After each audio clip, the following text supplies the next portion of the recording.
Peace, y'all. This is Chocolate Almond Raw. This is quick. Ain't that long, drawn out message. This message just came up from the ancestors. Popped up. Pop, go to Weasel. The ancestors just dropped it on me. I went to the bathroom. They said, you got to drop this in quick. Don't go to bed on it. And don't make us wake you up in the middle of the night. Here we go. Lately I've been hearing, and it's nothing new, but lately I've been hearing, we have a lot of scholars out here now. You got a lot of scholars, a lot of doctors with the skill level of whatever field they're in, dealing with archaeologists, dealing with doing pilgrimage, dealing with astronomy and things like that, right? Understanding the system. Now, I hear a lot of people constantly talking about, oh, they robbing the black people. They stealing from the community. Let me ask you a question. Why in the world, when somebody bring you information, it's not to challenge you, it's for you to understand the information.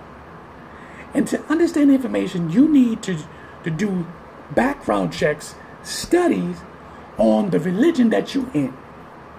But you don't want to do that. You don't want to do no background checks on the religion. You think your church is so pure black. First of all, let me get something clear. Your church is not black owned.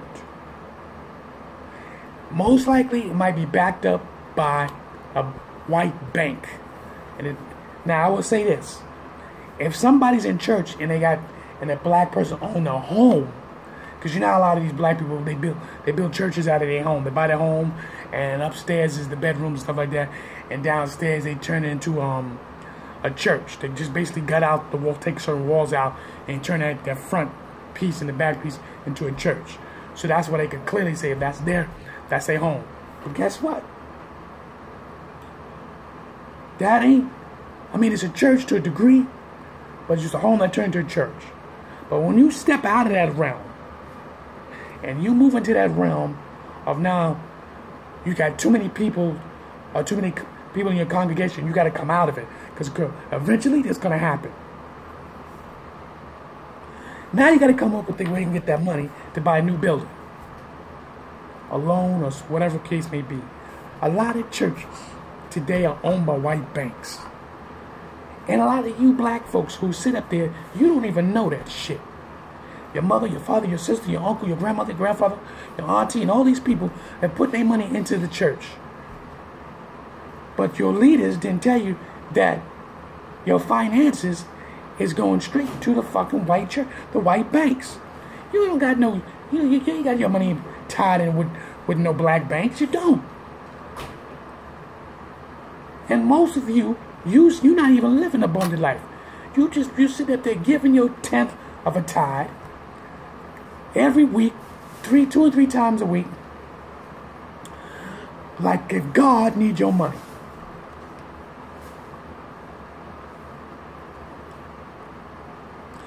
You think God needs your money like that? Then you get brothers, like I stated before, who are skillful in understanding the system of things, understanding ancient civilization, understanding astronomy, archaeology, scholars of whatever field and skills they have, to bring you the true information. You rather sit there and say, oh, they're stealing from the community. How in the world are you going to sit there and say they're stealing from the community when they're presenting information that proves the fact that the churches you go to, your foundation, your origin, which you don't want to do no research on, is bullshit.